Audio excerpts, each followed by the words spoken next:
que se hicieron el encuentro pasado tenían que ver básicamente con algunas cuestiones teóricas y algunas cuestiones argumentales que se pueden encontrar en la mayoría de los textos de Silvina Ocampo y que justamente en los que trabajamos el encuentro pasado y los que vamos a trabajar ahora coinciden en estas líneas de análisis de la autora.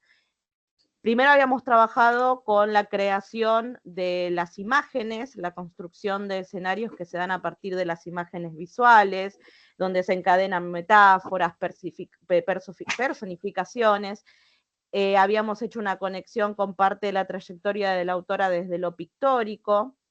Silvina Ocampo es una autora que puede también desde lo poético o desde el desarrollo de la escritura lírica fundir la prosa y en el tema de las imágenes también está muy clara esta cuestión de los escenarios pintados, una idea de un dibujo o una idea de imágenes visuales conectadas con las auditivas, imágenes que despiertan incluso, no es el caso de los textos que estuvimos leyendo, pero tiene una trayectoria muy amplia con el tema, por ejemplo, de las comidas.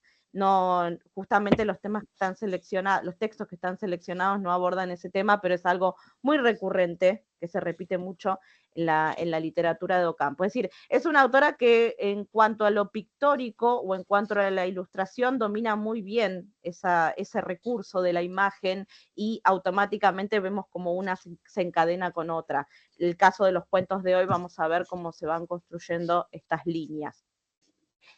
Después, bueno, estuvimos hablando básicamente con la construcción de los sentidos múltiples, las ambigüedades, un poco planteado desde el género fantástico o desde aquellas líneas que se respetan y otras que se van rompiendo. También esta cuestión de la mirada distorsionada ayuda a que no terminemos de encontrar un sentido explícito, ya lo habíamos planteado en las formas de lectura de Ocampo, que no vamos a encontrar una literatura lineal, un argumento claro, un argumento sencillo, sino que se pretende también un tipo de lectura muy activa, un tipo de lectura muy atenta, que tiene que ver con esta idea de la búsqueda de distorsionar un poco lo que viene escribiendo la tradición. Siempre se menciona constantemente esta idea de que ella escribe a la par de Borges, o de que tiene una tradición muy importante de escritores alrededor que plantean este gesto en la literatura de lectores atentos, básicamente. Entonces ahí también aparece la idea de la imagen distorsionada o aquellas miradas o esas perspectivas que no nos permiten ver claramente o directamente con el objeto, sino que van a estar atravesados por cristales, por vidrios esmerilados, por claraboyas, por mirillas de cerraduras. Hay también una figura de una tercera persona escondida o invisibilizada, no llega a través de una focalización de un personaje, pero a través de una tercera persona construida. Entonces hay toda una idea de dónde está el personaje o a quién se refiere. Y todas estas confusiones que si bien parten de esta idea del fantástico, también proponen una búsqueda diferente que tiene que ver con el tipo de lector que esta tradición a la cual ella se inscribe busca o intenta de alguna forma construir. Habíamos hablado de la voz de la infancia, una de las preguntas que surgió por parte de una de las compañeras fue ¿por qué siempre los niños? ¿O por qué esta cuestión de buscar la voz en aquella voz que normalmente no se encuentra? Y alguna de las conclusiones que sacamos tenía que ver con esta idea de que la inocencia propia de la voz de la infancia o de aquello que no tiene voz permite también que lo extraño se pueda filtrar más fácilmente, porque piensen que lo esperable sería una voz adulta que razone o que utilice la lógica para lo esperable, de nuevo, pero, ¿qué pasa con la infancia? La infancia es una voz que no puede hablar o que todavía no tiene la capacidad para desarrollar determinadas lógicas, disfrazada también en esta cuestión de la inocencia, que le permite a la autora o que permite a este tipo de literatura filtrar este elemento inesperado, extraño, insólito, que es propio de la literatura de Ocampo.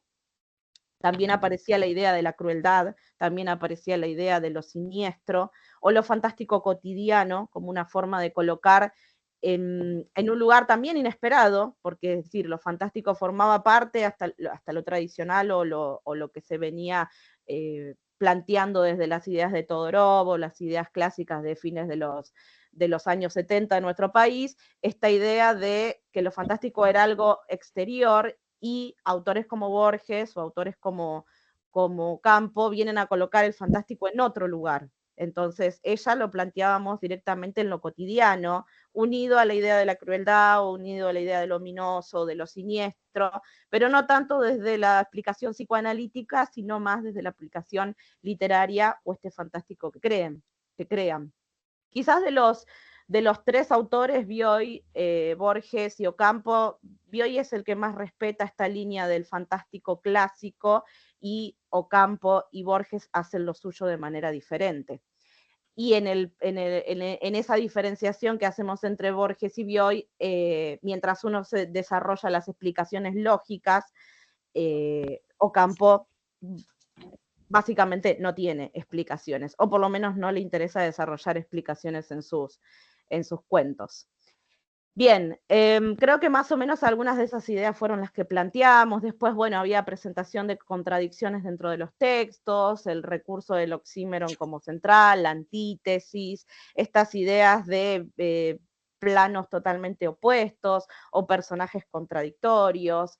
Habíamos mencionado también la cuestión de las clases sociales y este lugar desde la burguesía o desde la aritocracia desde la cual habla, porque pertenece a una clase social muy, muy específica y determinada, pero a su vez tiene una fascinación o se la pasa observando el detalle de la servidumbre, de los empleados, de los sirvientes, de los mendigos. Entonces, toda esta línea de narrar el detalle de cómo trabajan tiene que ver también con esta manera de instalar nuevas formas y de la subversión, que de alguna forma es lo que define o lo que plantea esta literatura de esta autora que nosotros empezamos a trabajar a través del encuentro de la semana pasada. No sé si quieren plantear alguna pregunta, algo que haya quedado pendiente para cerrar la idea anterior y avanzamos con lo que nos toma hoy. ¿Alguien quiere preguntar algo, comentar algo?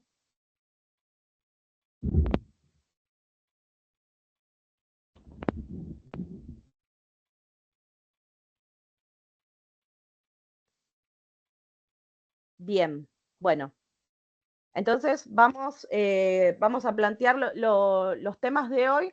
Dos de los cuentos todavía pertenecen a Viaje Olvidado, todavía seguimos con la primera antología de la autora, el primer texto que vamos a ver es Diorama y el segundo texto es Paisaje de Trapecios, y después nos queda para el final La Última Tarde, que es un texto que pertenece a La Furia y otros relatos que están a cargo que estará a cargo el cierre a cargo de Marcela. Bien, yo comienzo con Diorama. Viviana, buenas tardes. Sí. ¿Podés hacer un breve resumen de cada cuento al empezar? Sí, cada uno trabaja más o menos una idea y vamos haciendo el análisis y después abrimos a los comentarios. Sí, Silvana, ¿no? Sí, la idea también es ponernos un poco en trama y ver el argumento de la historia y ver a partir de esas cuestiones, qué análisis hacemos de los textos y cómo después logramos encadenar las distintas historias y vemos más o menos cómo es el tratamiento y el estilo de esta autora. Bien, Diorama es un cuento, como les decía, que pertenece a Viaje Olvidado. Es la historia de un hombre adinerado, de clase alta, que está enfermo y pide la ayuda de un médico. El relato comienza con una minuciosa y detallada descripción del consultorio de este doctor, que es Afranio Mármol. Hay toda una construcción de imágenes muy detalladas y muy encadenadas que va a diagramar la historia de un hombre que está conectado siempre con la medicina desde la infancia, dice que los persiguen los médicos como paciente y ahora son los pacientes a los cuales él va a atender quienes lo van a perseguir en la adultez. Es un personaje depresivo que relata varios intentos de suicidio, tiene recuerdos de cuando se traslada al campo en busca de una cura que dice haber logrado, pero en cuanto regresa a la ciudad se da cuenta de que retornan los mismos pensamientos y fue entonces, dice, cuando decidió dedicarse a la medicina.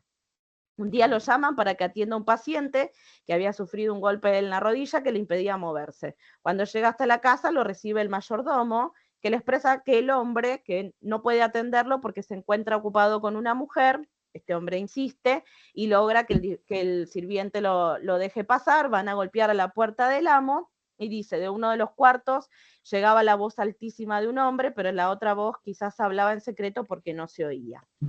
Durante la consulta ese día, el doctor revisa al paciente, un hombre que se describe como pálido, como delgado, en apariencia enfermo, que se quejaba de un dolor en el costado. Él lo acuesta sobre la cama, lo revisa, parece que hay como ahí un hígado medio hinchado, pero dice nada para preocuparse. Conversan, la charla se logra tornar un poco más íntima y el paciente le cuenta sobre esta mujer con la que se encontraba en el cuarto anteriormente, que dice, la llama como su querida, y dice que es quien lo visita a diario, lo cuida, lo acompaña, pero que no puede vivir con él por cuestiones sociales, señala. Entonces le dice, automáticamente le dice, doctor, mire, dice, dese vuelta. Afraño se daba vuelta, no lograba ver nada y seguramente, dice, los estaría espiando por la puerta de vidrio. O sea, el paciente asegura que hay una mujer que el doctor no logra ver. Otra vez esta cosa de no podemos saber bien claro qué está pasando porque aparece un vidrio, porque aparece un secreto, porque a veces aparece una voz, aparece un susurro. A los 3 días regresa a la casa, el mayordomo lo recibe, lo hace ingresar al cuarto, que se ve diferente al cuarto anterior. Es decir, vuelve a entrar a la misma casa, vuelve a entrar al mismo escenario, pero hay como una especie de cambio de ambientación días después. Dice, el papel floreado que cubría las paredes se había oscurecido de manchas. Los muebles vidriera no estaban tan flamantes, sigue el texto, con un olor fuertísimo encerrado y manchas de humedad que le hacían mirar el techo. El paciente estaba en un segundo plano, dice. Había que sanar primero el cuarto para después cuidarlo a él. Cuando el médico le pide que abriera las ventanas, el paciente responde que a ella le molesta el sol. Le confiesa que la mujer, esta de la cual le está hablando, es una mujer casada, que los fines de semana no puede verlo ya que está con el marido, le cuenta que canta hermoso, le pide que la escuche, a todo esto el médico no oye nada. Se arma como una especie de silencio general porque no se escucha nada dentro de la habitación, no se escucha nada afuera, y de repente el paciente llama al doctor de un grito y le pide que atienda a su mujer. Pasan a un cuarto tapizado de rojo y mirando la almohada vacía, le pide que la oculte. Afraño Mármol pasó las manos sobre la cama y contestó, no, no es nada, no se aflija, no es nada. Inclinó la cabeza sobre la almohada buscando el corazón de la mujer hasta que el hombre se quedara tranquilo. Y ahí termina el relato. Entonces, la pregunta es, ¿cuál es el problema de este cuento? ¿Cuál es la cuestión? Empezamos con una idea de, primero, el título, ¿qué es un diorama? Un diorama, dice la definición, hay dos definiciones. Primero dice, es un panorama en el que lienzos transparentes pintados por ambas caras Mira, permiten... Viviana, Sí, yo recién te escribí y no lo leíste, te voy a volver a molestar. Estás decime. leyendo muy rápido y mi cabeza no alcanza a procesar y es hermosa la información que estás diciendo. No te puedo seguir. Trata de leer más lento. Listo, Silvana. No te leí, no estoy mirando el chat. Bien, entonces, con las definiciones de diorama, que es un título que es fuerte, es impactante, tenemos que buscar lo que es un diorama. Una definición artística dice que un diorama es un panorama en el que lienzos transparentes pintados por ambas caras permiten, por efecto de iluminación, ver en un mismo sitio dos cosas distintas. Esa es la primera definición de diorama. La segunda definición que aparece, un poco más material y concreta, es una representación tridimensional, dice, es una especie de maqueta que representa una escena presentada en un entorno cerrado para generar un efecto de impresión artística, donde la luz, los efectos visuales, despiertan una sensación y evocan una perspectiva particular desde la abstracción.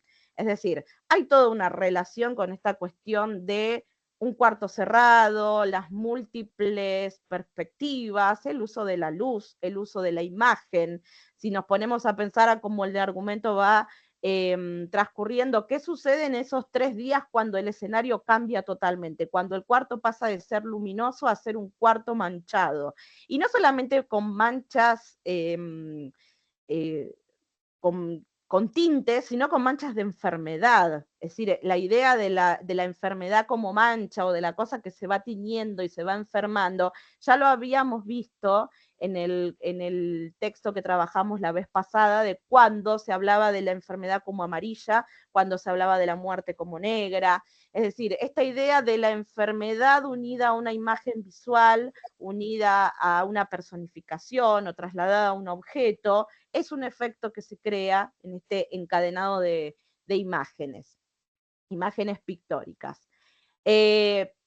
Hay un vínculo, un contacto directo con estas artes plásticas que la autora desarrolla y que sabe construir a través de las imágenes.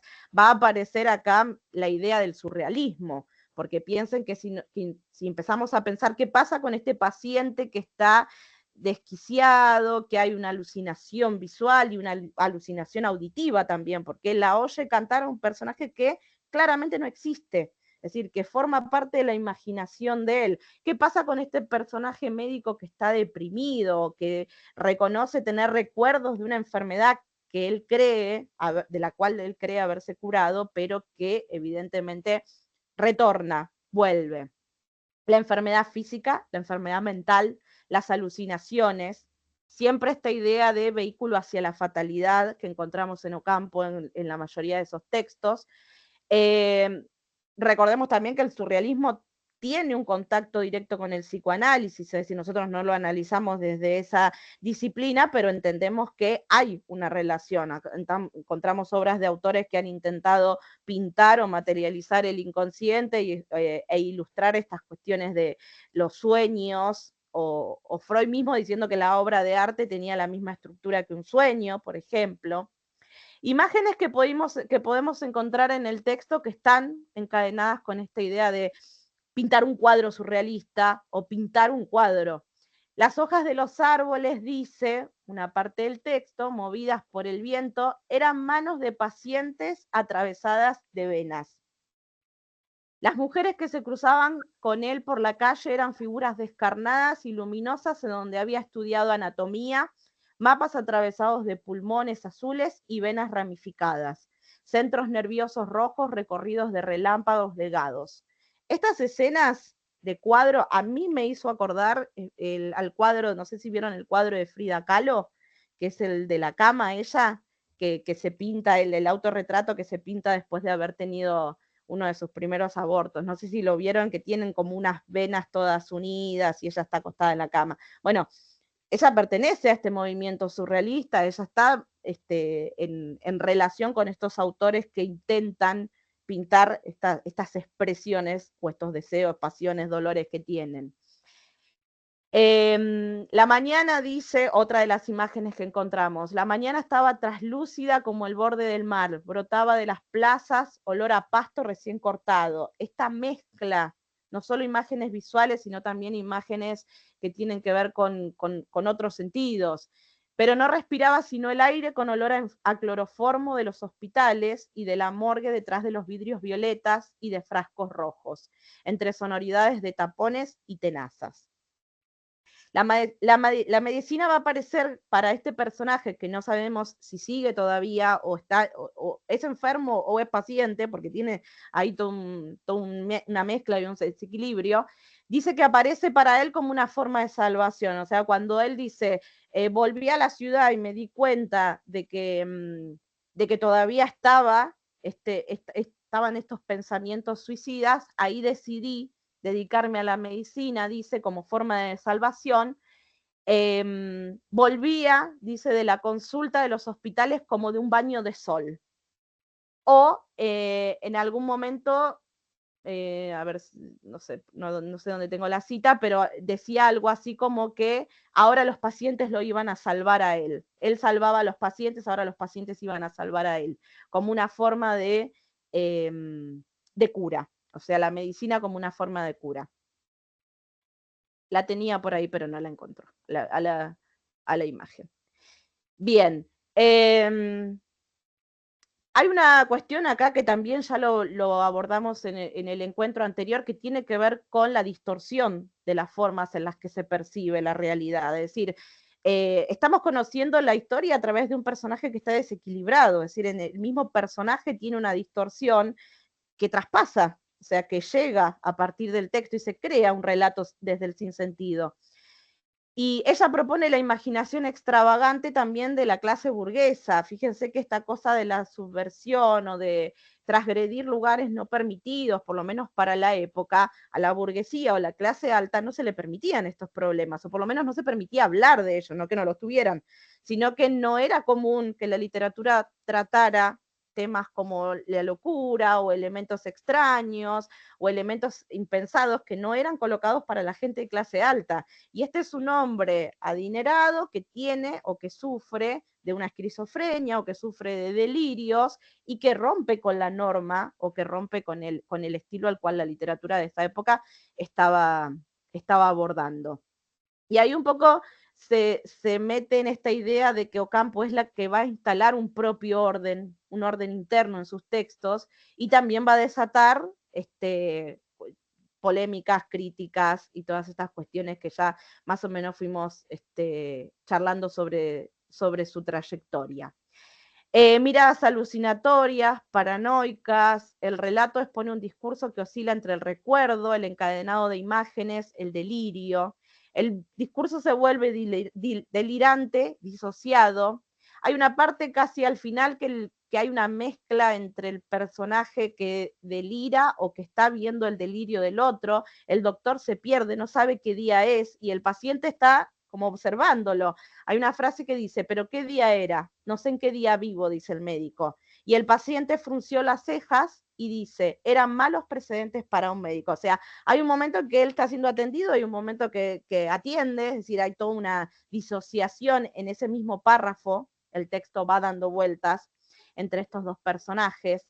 Y generalmente en estos tipos de textos los monólogos son representaciones del inconsciente del personaje, entonces no van a respetar un orden, no van a tener una línea lógica, sino que va a ser una descripción de esa misma distorsión, una especie de limbo. Pero ¿qué sucede? No va a tratar de explicarse desde el psicoanálisis o de un racionamiento lógico, porque ahí estaríamos entrando en otro ámbito. Entonces la literatura y Ocampo específicamente lo que va a hacer es perderse en esa ambigüedad o en esa distorsión o en ese elemento extraño, insólito, propio de la literatura y no del psicoanálisis. No vamos, ni siquiera el género fantástico lo va a buscar ese razonamiento lógico.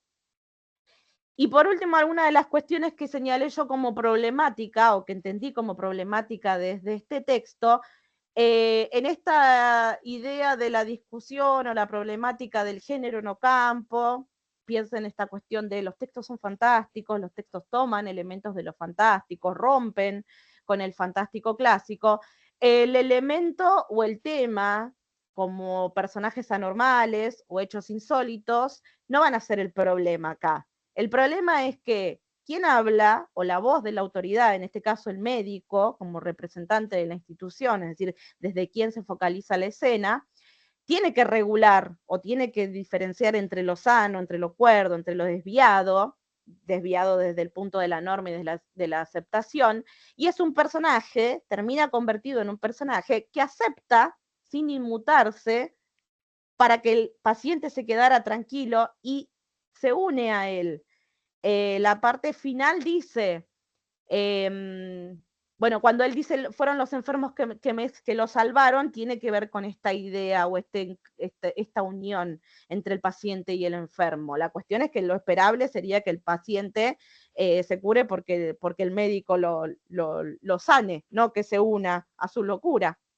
Entonces, cuando él al final se une y ausculta a la mujer que no existe, o sea, la almohada vacía, logra ahí de alguna forma lo que vendría a ser el conflicto o el problema. El encuentro pasado hablábamos en la boda de esta cuestión del crimen sin castigo, es decir, se acepta el elemento, se normaliza o se naturaliza. Es decir, acá no hay una ética o una moral que se vaya a a acusar, porque el problema no está en los personajes o el problema no está en el tema que se vaya a presentar, sino que el problema está afuera, el problema es social. Entonces, si la nena de la boda era una criminal o no, o si la nena del pecado mortal cometió un acto inmoral o no, no se va a juzgar dentro del texto. Se va de alguna forma a aceptar sin ningún tipo de enjuiciamiento de alguna forma. Y los enjuiciamientos generalmente son para otro lado, como veíamos en el caso también de las clases sociales, la nena que estaba enjuiciando a la familia que no lloraba a la niña, ahí sí, quizás el problema moral de la afuera se trae hacia el texto. Bien, este texto termina, el análisis terminaría por acá, más o menos, para intentar entender esta locura del mundo que plantea Ocampo en este diorama. Bien, no sé, alguien estaba en el chat. El cuadro, bien. Romina te citó, o sea, mostró un enlace para ofrecer el cuadro que nombraste de Frida, Vivi. Bien, bien. Sí. No, está. Sí, hay varios igual, no solamente yo, a mí se me ocurrió es el de la cama, pero creo que hay otros también, están los de los corazones, pero esta idea de la imagen creada para retener de alguna forma esas sensaciones o ese intento de describir o de llevar la locura, y lo que me resulta interesante también, ¿qué es lo que problematiza el cuento? Es decir, plantearlo desde los lugares que tradicionalmente no se leen. Bueno, que es un poco lo que plantea Ocampo en toda su literatura, ¿no? Bien. ¿Alguien quiere comentar algo? Si no, pasamos al siguiente. Es un texto raro. Yo reconozco que es un texto raro. Por ahí es un texto difícil, pero es interesante ver parte de ese efecto también, ¿no? No, yo lo que quería acotar una cosa. A mí el cuento realmente me encantó. Pero yo creo que entre la primera visita del médico, que había sido después, como después de una semana, que francamente, si el caso era un poco grave, yo digo, bueno, el paciente vamos a saber dónde estaba. Y la segunda visita, ahí hubo como una transformación en él, en el médico, y vio, o sea, vio cosas que no había visto en la primera visita en esa casa, como que focalizó en otra cosa. Porque, a ver, la primera visita estaba todo relativamente bien, bueno, apenas si se sorprendió cuando empezó a entender que esa persona en realidad tenía otro tipo de problemas. Pero en la segunda visita empezó a ver todo oscuro, las manchas de humedad, que eso me pareció tremendo, ¿cómo no las vio en la primera visita? ¿Cómo el olor que había acerrado, ahí se precisaba ventilar todo, ese también es otro detalle. O sea que fue más útil para el médico, entre comillas, que para el paciente. Él estaba enfocado en sí mismo, en definitiva. Claro. Sí, también la pregunta que hacerse es, ¿quién está enfermo? Porque, o sea, esta disociación es la que pone en juego todo el tiempo. Cuando él todo el tiempo dice, ellos me ayudan a mí, o ellos me salvan, entonces Claro. Como que ahí en ese momento él empezó a tener conciencia de que él no estaba recuperado del todo, que volvía a aparecer ese pasado que lo atormentaba, ¿no? Sí, sí. Bueno, voy a silenciar, que acá mi calle es muy, muy ruidosa. Está bien, gracias. Y bueno, ella tiene muchos cuentos en torno a la temática de la enfermedad y poner en juego el que se supone que tiene que ser la institución sana, termina siendo, o termina entrando en este juego, porque el paciente la paciente y el médico, que es otro de los textos de ella muy fuertes en cuanto a este tratamiento médico, es muy interesante ese cuento también para ver cómo los papeles se cambian, se intercambian, y esto y el delirio se termina aceptando. Un poco bueno también el estilo cortasariano, la salud de los enfermos, de la familia que se pone acorde a fingir todo un escenario, porque también esta idea de la teatralidad, de él ocultando a la mujer que no existe y que no está, esa performance de actuemos melodramático, es también bastante interesante ahí en ese tratamiento. Una cosita más. ¿Dónde está la... yo creo... No, bueno. Yo creo que a ella le afectó, pero enormemente, el problema de su hermana. Esa hermana que había perdido.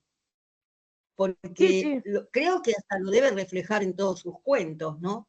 Eso para ella debe haber sido imposible de superar. Se me ocurre a mí.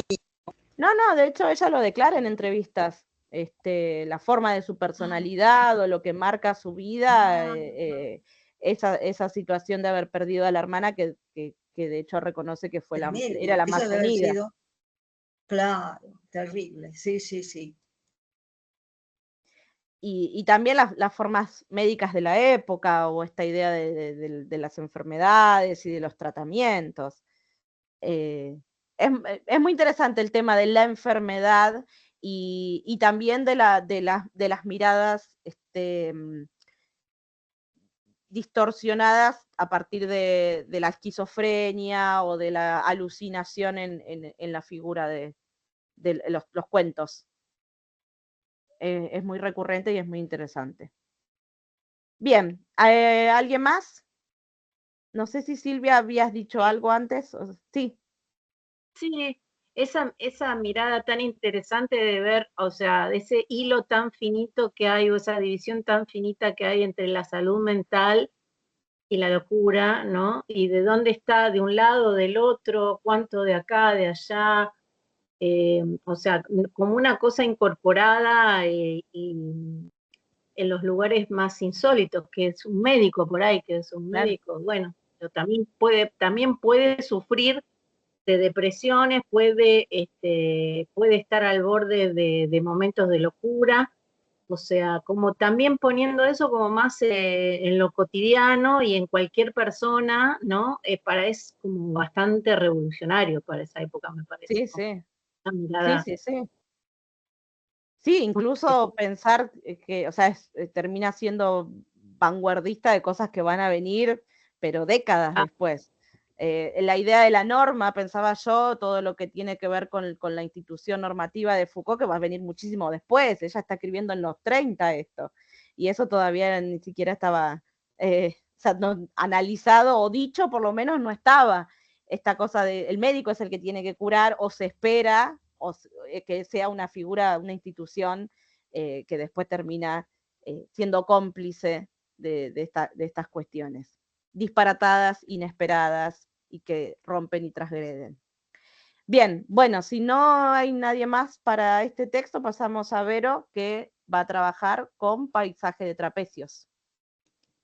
Sí, bueno, bien, gracias. Les damos la palabra. Bueno, buenas tardes a todas, ¿cómo están? Bueno, enlazamos. Nosotras hemos trabajado estos cuentos y este taller tiene una recurrencia, como decíamos, en algunas constantes temáticas o compositivas, ¿no es cierto?, formales. Y pensaba que en este encuentro, ya comenzó Viviana, hablando sobre las cuestiones del género, pero que en este caso estamos viendo el matiz de la cuestión de la locura, ¿no? O la cuestión de lo subversivo, que ya varias veces Vivi tomó en su discurso.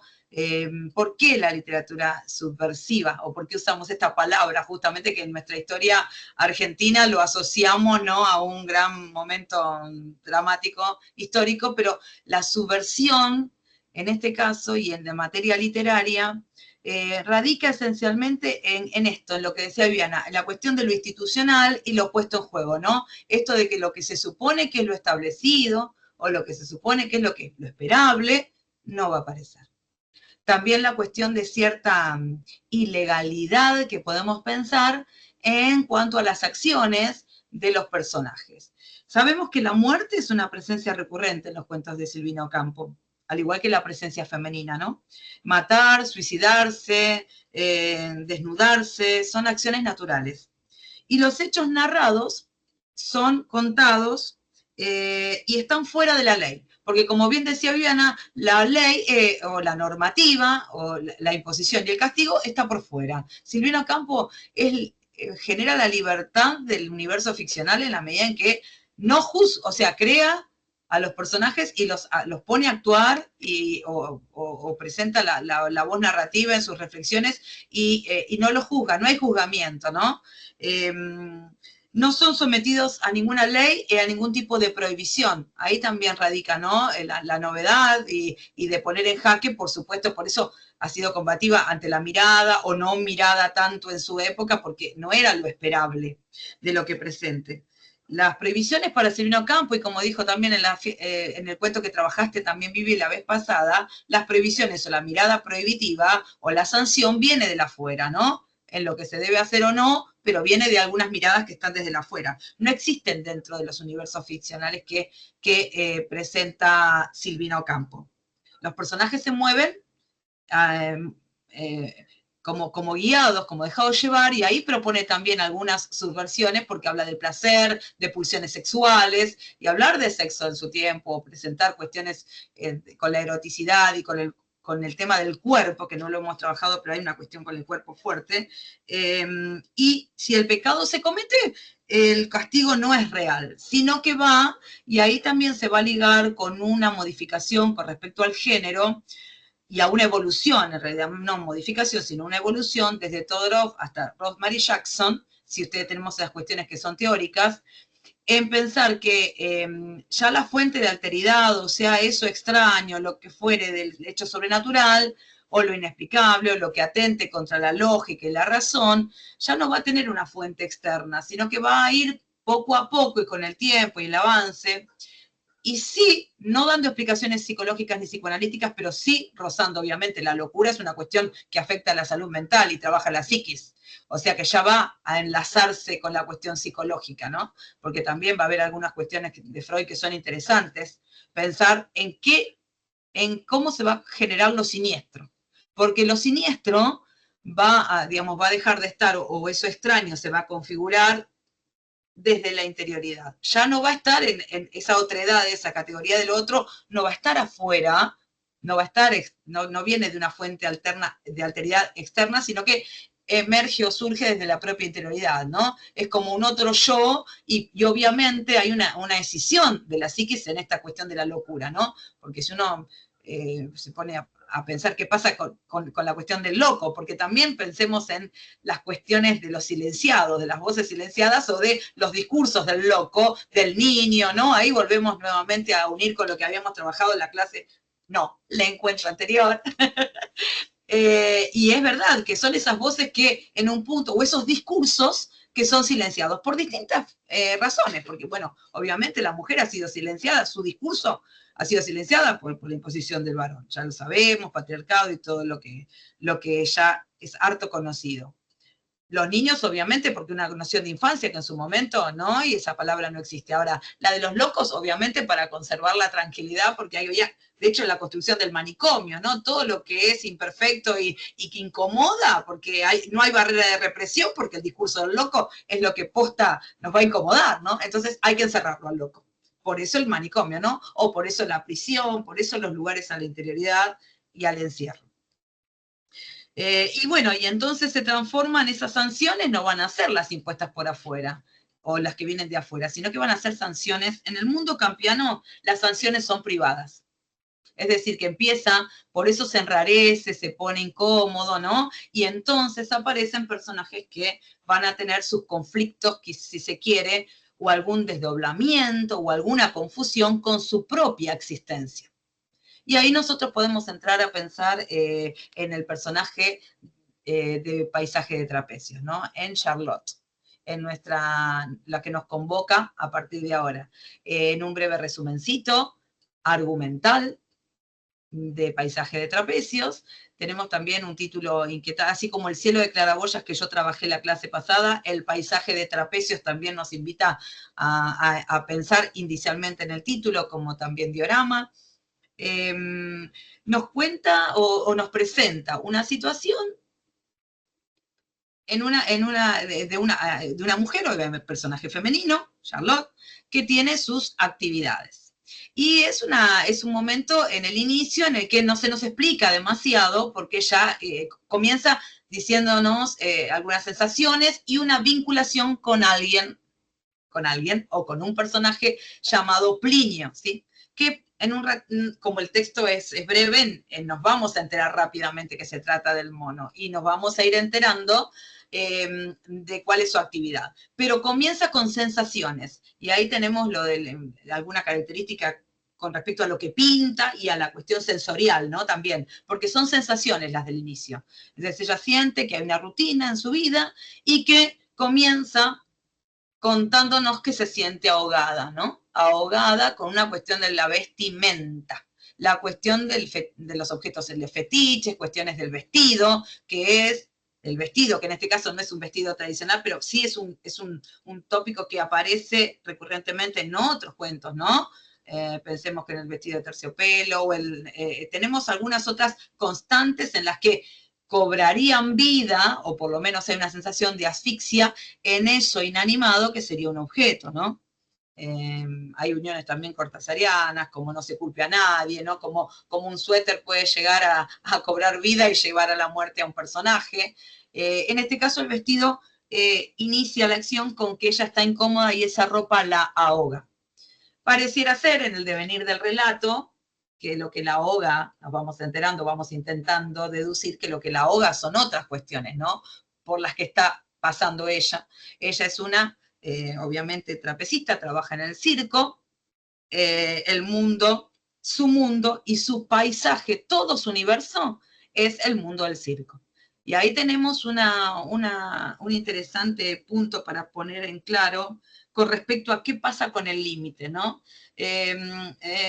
Silvino Campo responde a un concepto sobre el límite ya considerado por los griegos, en lo cual lo finito y lo infinito confrontan permanentemente. Es decir, acá hay una cuestión como en el cielo de claraboyas que nos determinaba y miraba hacia arriba, acá ella lo que tiene es un paisaje de trapecios. Está convocada al interior de su vida y su existencia en ese circo. De hecho, en algún momento dice ella, no conocía otra cosa que la vida del circo y vive en un desierto sin cielo. O sea, la exterioridad para ella es, digamos, le es prohibida o por lo pronto no lo conoce.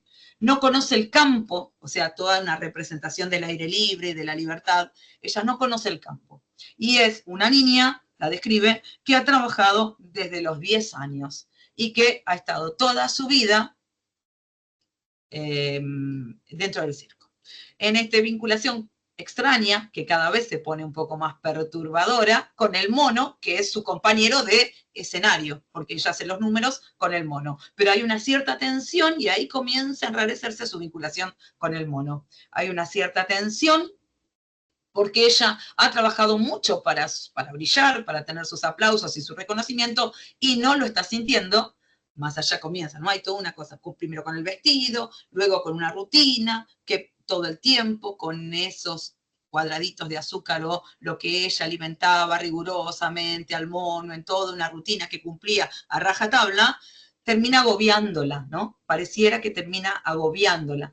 Y ese protagonismo que el mono recibe, a ella la pone en un lugar de tensión. O sea, como que está un poco harta de esta situación. Dice por momentos, cito, el mono levantaba lluvias compactas de aplausos, ¿no? Y ella sostenía todo el tiempo el estrellato del animal y con pies hinchados, con descripciones acerca del cuerpo, con cuestiones que le molestaban desde la salud, ¿no? Desde la incomodidad de estar al servicio de que otro brille, de que otro se luzca y ella quedar, entre comillas, a la sombra, ¿no? Estar detrás del mono, su compañero de escena.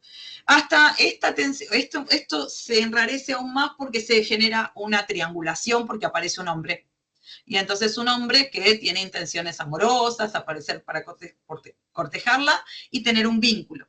Ese vínculo vendría a poner un poco de luz ahí tenemos los contrastes, lo que decíamos, ¿no? El adentro, el afuera, la luz, la oscuridad, la soledad, la compañía, pero se enrarece porque ella, sobre ese final, en el que se instala un triángulo amoroso entre ella, el hombre y el mono, porque palabras por momentos en algunos pasajes el candidato le dice voy a tener que ponerme celoso o tengo que estar celoso del mono, porque ella tiene toda su tensión entre este hombre que también le genera toda la apertura hacia el mundo exterior, a conocer y a estar bien, y el mono que la tira para atrás, y es como que ella vuelve, hace sus acciones de disfrute y vuelve a la obligación, y dice por momentos que frustraba todo momento de alegría o de disfrute, porque cortaba ese momento para volver a la obligación y darle de comer al mono. O sea que estaba interfiriendo en su vínculo, ¿no? Ese triángulo amoroso termina distensionándose en una fatalidad también. Ahí estamos en una cuestión que sobre el final, magistralmente, como un relato fantástico, nos invita a que todo se ponga más oscuro y no tengamos ninguna certeza acerca de lo que pasó, porque hay algunos indicios que nos llevan a hacer una hipótesis o no, algunas descripciones, una mano del hombre no me sale, con una vendada, gracias, una mano vendada, y entonces un indicio a los lectores, un detalle de que podríamos pensar, porque ella encuentra al mono muerto, ¿no? Y entonces a partir de allí, una cuestión, casi que si vamos por una hipótesis o por otra, ¿no? Nos dejamos llevar, entramos, salimos, pero claro, sobre el final, magistralmente, hay así como nos hizo en Cielo de Claraboyas esa elipsis y nos hizo con el cambio de la voz narrativa, nos llevó a otro lugar, y esto de el miedo, el terror de morir atropellada por un auto al cruzar las calles, que no sería, o sería la real muerte, o la real causa de la muerte. Acá estamos pensando, o intuimos, claramente, en una lógica, quién pudo haber matado al mono, ¿no? Lo pudo, seguramente, por todo lo que se nos vino comentando, el hombre, porque los indicios y todos nos llevaban a los lectores hacia allí, de que estaría celoso porque le quitaba atención y dedicación de su novia. Re tóxico el novio, dice por acá Romina Harman, re tóxico. En realidad, nosotros podemos llegar a pensar, por algunos indicios textuales, sobre el final, que se instala, digamos, finalmente la confusión, abierto, una apertura total, una dislocación sobre el cierre. ¿Por qué? Porque hay una descripción acerca de la expresión de la novia, es decir, que él mira, ¿no? El narrador nos dice, porque es un narrador desde fuera, nos cuenta que el novio encuentra o mira a esta mujer de la que fue cautivo, o sea, que se enamoró, ya con otra mirada. Hay otros ojos. Y esa mujer dejó de ser la mujer angelical que él había conocido. La cuestión de la mirada. Es decir, y ahí nosotros, wow, es como que ella evidentemente pudo haber sentido, ¿no? Uy, el mono, la angustia, lo que fuere, y nosotros vamos sacando conclusiones, bueno, la mano vendada, él fue el culpable, pero hay algo acá con las miradas. Los ojos habían sido nombrados al principio. El mono tenía ojos tristes de malicia, en algún momento dice. De malicia, tenía ojos tristes de malicia. Y sobre el final dice ojos culpables. Y en el final también el narrador se encarga de ofrecerle a los lectores que observa que tiene una semblanza, el rostro de su amor, o sea, su cara, ya había dejado de ser la mujer angelical que él había querido. Entonces tenemos acá una cierta invitación, ahora sí podemos, cierra acá el argumento, ¿no? Pero algunos indicios ya podemos ir teniendo, de que, bueno, también tenemos una interioridad de esta mujer en cierta convulsión, ¿no? Hay algo que le molesta, hay algo que le fastidia, hay algo que la está llevando al límite. Tenemos a la mujer personaje también conflictuada, tenemos quizá algunas situaciones que podrían pensarse, ligarse con lo que Viviana había aportado, ¿no? Esto de que el personaje o los personajes, pueden ser presentados en algún momento con algunas alteraciones o trastornos patológicos o sus facultades mentales en algún momento por situaciones de crisis o estrés o lo que fuere, llevados al límite. Nosotros habíamos hablado de la cuestión del límite, ¿no? Y el límite, en muchos casos, puede llegar a ser, ese borramiento puede llegar a ser muy inquietante, porque en algún momento ella es una mujer sumisa o está presa del mono y no podemos llegar a intuir que ha sido una liberación también, ¿no? O que ha quedado finalmente, no sé, trunco su posibilidad o se auto boicotea su posibilidad de felicidad. El paisaje de trapecios y el título nos lleva nuevamente a la cuestión de esto, de que el paisaje, todo su universo y todo su mundo es un mundo interior. Es todo el trapecio y el mundo del circo, es todo su mundo, ¿no? Dice que ella vive, como dijimos, en un desierto sin cielo y nada extraordinario le había pasado a ella hasta que algo extraordinario le pasa. Era muy monótono hasta que aparece un amor y a la vez que aparece el amor, aparece, o sea, viene la vida y la vida y la muerte, y hay una tensión ahí que nosotros como lectores quedamos un poquito descolocados. En principio, las cuestiones más interesantes, a mi entender, que podríamos llegar a pensar, es en el cambio, por lo pronto, en los dos cuentos que trabajé, que también serían con lo de las compañeras, es que en Cielo de Claraboyas lo que teníamos era la cuestión, como dijimos, asumidos desde la cuestión de la crueldad, desde los personajes femeninos, ¿no? De la mirada infantil. Acá tenemos a una mujer que es adulta, ¿no? Y acá tenemos me animo a decir yo, en una interpretación, a una mujer en conflicto. Pensaba también cuando lo leía, y el título del taller trabaja sobre intertextos, ¿no? Pensaba en La Casa de Azúcar también, ¿no? Otro cuento de Silvina Ocampo, en el que una mujer que tiene ciertas obsesiones, ¿no? Como que es poseída por una anterior poseedora de la casa o que haya habitado esa casa, y bueno, y ahí hay una cierta confusión, hay una cuestión con el fetiche también. Yo cuando lo leía encontraba puntos de unión entre ella y el vestido, la ropa, el traje, lo que provoca el objeto fetiche también, que es uno de los tópicos en Silvina, ¿no? Esto de que pueden llegar a cobrar vida algunas cuestiones o personificaciones. Por lo pronto, el mono. El mono es un animal, pero en este punto funciona como un personaje en una vinculación, como si fuese un ser humano, ¿sí? Porque de hecho cuando lo describe, cuando ellos tienen su rutina, antes que llegue a la vida el tercero en discordia, ellos son como una pareja, porque toman rutinas, viven con un cuarto uno al lado del otro, ella lo va y lo despierta, toman el desayuno de una manera, le da los terrocitos de azúcar, él viene como en algunos momentos con su cuerpo, ¿no? Oscilante, así como el caminar de un mono, y hay unas figuras bellísimas que dice que sus brazos vienen moviendo como se mueve el mono, y entonces pareciera que trajera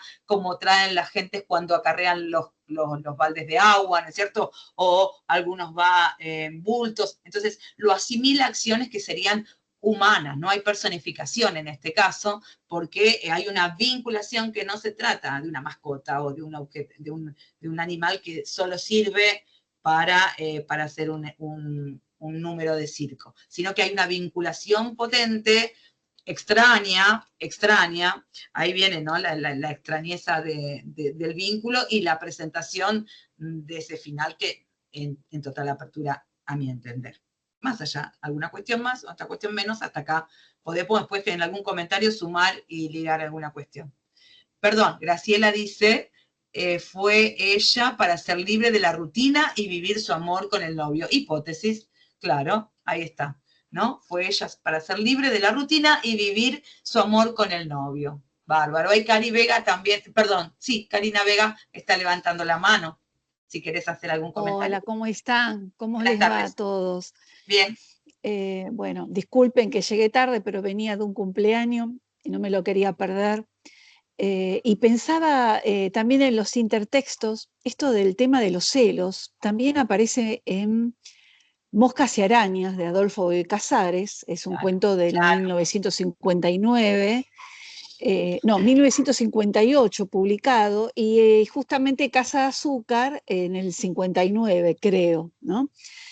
una similitud, esa ruptura de una pareja también, ¿no? En ese sentido, y el que los celos toman una dimensión muy perturbadora, ¿no? Porque termina mal. Yo pienso que en este texto hay una ruptura, me da esa sensación, ¿no? Que la muerte del mono provoca también algo se rompe en ella, ¿no? Son dos, ella y el mono. Cosa peculiar, ¿no? Porque los monos también aparecen en Liliana Hecker, La fiesta ajena, aparece un mono que está con un mago, ¿no? Siempre es otro cuento, ¿no? Nada que ver, pero también el mono es protagonista Claro. Y yo siento eso, ¿no? Que este cuento, hay algo que se rompió en ella, que ya hay un cambio muy brusco, y que yo no sé si va a seguir con él, la verdad, no sé. No, Me da no esa lo sensación, ¿no? Porque no ya, sabemos nada. no sé, De eso se porque trata. lo mira, claro, ya dice, hay esa sensación, ¿no? Y el malhechor, evidentemente el tema de los celos fue acá esencial, porque él siente que el mono es el culpable, Es el culpable, ¿no? De claro. que le roba Que le roba. a los días de ella, le roba como dice, bueno, dice, era él quien le robaba a su novia, Sí, ¿no? Como un le robaba. tercero en discordia. Sí, Y es un esto triángulo amoroso. aparece, exacto, Es un también en Borges. particular triángulo amoroso. Y el número Sí, 3, de hecho, dice que gritó 3 veces. Hay una cuestión de la tríada, de todo lo que podemos pensar y comenzamos a hacer uniones, ¿no? Ya extratextuales, una cuestión de la vida, ¿no? De los triángulos, de los vínculos que no son unidimensionales, que no son lineales, que no son los tradicionales también, ¿no? Porque si hablamos de subversión, acá estamos en una cuestión, yo sé que en otros cuentos se han trabajado o que hay análisis, yo no lo profundicé hoy, ¿no? Para pero sé que he leído entre todo lo que investigamos la cuestión de la zoofilia también, en otras representaciones. Entonces, acá hay un indicio, hay ahí un dejar, ¿no? A la interpretación, una vinculación extraña por lo pronto, porque este mono está como si fuese cumpliendo un rol de una pareja, ¿cierto? Hasta que llega el tercero, como bien decías, en discordia, el tercero en discordia. Sí. Y la cuestión de los celos, sí, también es muy, muy importante. Fíjate que los celos se dan en 2 dimensiones, ¿no? Porque ella cela los aplausos del público. O sea, ella primero lo cela a él, porque hay una cuestión del reconocimiento, upa, ¿no? Virginia, Silvina, Bioy, Borges, ella, ¿no? Digo, para ¿no? pensar algunas cuestiones que hemos charlado ya de lo contextual, y esto del reconocimiento. ¿A quién aplauden? No la aplauden a ella, aplauden al otro, aplauden al que está al lado, y ella queda como a la sombra de ese otro, aunque ha trabajado mucho, dice ella, para que ese otro brille, ¿no? Porque le da de comer, hace todo, es como un trabajo fino, ¿no? Y ahí hay algo de un resentimiento. Ella lo cela a él, pero después el novio la cela a ella con el mono. O sea que hay como toda una vinculación, hay una red ahí de vínculo tóxico o de celo en principio. Sí, Karina. Muchas gracias. Qué bien.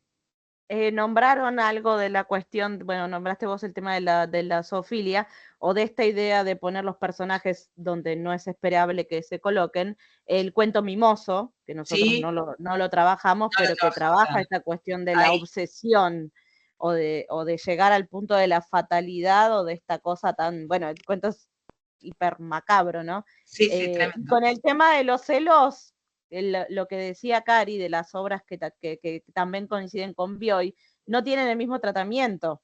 De hecho, en las entrevistas o los análisis que se le hacen, suena muy extraño el hecho que hayan escrito la novela juntos de Los que aman odian, porque es una resolución o un tratamiento que ella en su literatura no le hubiese dado. La novela psicológica o estas cuestiones que tienen que ver con estas temáticas, con lo pasional, no era el estilo o la forma que se aplicaba más a ella, sino más al estilo de Bioy. Los celos ella los va a llevar para otro lado, o los personajes los va a colocar donde no esperamos que los coloquen. Así que tranquilamente, como dice Vero, podía llegar a ocupar el lugar de una pareja el mono. Como distorsión. Siempre, Claro, ¿no? claro, totalmente. Está Ada con la mano, no sé si Cari querías decir Sí. algo más o te quedó la mano anterior. Entonces sigue Ada. Ada. Bueno, no sé, es una interpretación mía, ¿no? No quiere decir que sea así porque estoy escuchando y no. Algunas cosas se ajustan a mi interpretación. Yo lo que creo que ese mono es lo que se llamaba antes, en algún momento se decía el otro yo de la persona. Aquello Claro. que la persona tenía para sí, que no lo podía decir o exponer abiertamente, le salía como una especie de fantasma, y que era el otro yo, que realmente era lo que sentía, quería, deseaba, qué sé yo, cuántas cosas. Y ella lo veía en este mono. Ujú. O sea, no, ya no veía el mono, porque era como que era ella misma desdoblada. Y después es evidente que la relación con esta pareja que se le presenta va a terminar mal, porque en definitiva mató su mitad. No murió el mono. En cierta forma murió la mitad de ella que tenía tan adentro, pero que la manifestaba a través de este monito. Hacía todo aquello que ella no lo podía hacer abiertamente ni soñando por la época, por ser mujer, etc. Pero sí, yo creo que ahí, bueno, no sé, es mi interpretación, mi imaginación, vaya a saber qué, mi otra mitad también, Claro. que dice, no, esto se Vemos terminó. desde nosotros, por supuesto, pero de eso se Claro, trata el género, sí, también sí, esa apertura. Claro. soy de... Entonces, ella dialogaba consigo misma a través de ese monito. Y en el momento que el mono ese se termina, vamos a decir, bueno, ella también quedó ahí por la mitad. Bueno, es una Interesante, interpretación, claro. ¿eh? Bueno, con respecto a lo que decís, Ada, es cuando yo me refería a la cuestión de la evolución, ¿no? La fuente de otredad, el otro yo, o sea, es como lo que va a perturbar no viene de afuera, ya es de dentro mío. Es mi otro yo, a veces uno, viste, se boicotea, Sí, aparece sí, el monstruo aparece viene de adentro. sí, uno. Entonces Bueno, está muy bien, por eso las cuestiones de que como o se definirían como patologías psíquicas o lo que fuere, o dicen, desdoblamiento del sí, yo. sí, sí, sí, sí. Claro, claro. Muchas Así que bueno. gracias. Sí, sí. Susana, hola, Sí, bienvenida. bien, hola. Yo me hago una pregunta con el tema de la mano vendada del novio. Ajá, Le ponen Silvina para confundirnos, porque uno puede pensar se lastimó al tratar de matar el mono o al matar el mono. Eso fue lo que se me ocurrió. claro. Pero no, yo invito a pensar, ¿no? ¿No sería muy obvio? No es lineal el decir, claro, tiene la mano vendada, el mono está con sangre, era mi contrincante, lo quiso matar. Eso es muy lineal, ¿o no? Entonces, Silvina, ¿para qué lo ponen? Para Y confundirnos. entonces para que vayamos por un lado, pero quizás no tengamos que pegar una curvita y que, claro, no hay una linealidad, ¿no? Hay como... ¿Vos qué sentís, Susana? ¿Cuál es tu interpretación? No, yo la verdad es que no tampoco me aferro a esa interpretación, pero digo, ¿por qué está él? ¿Por qué la mano vendada? Podría haber venido con la mano sin vendar, que hubiera sido todo lo mismo. Entonces, Claro, ¿qué funcionalidad tiene esa venda? claro. En ese momento?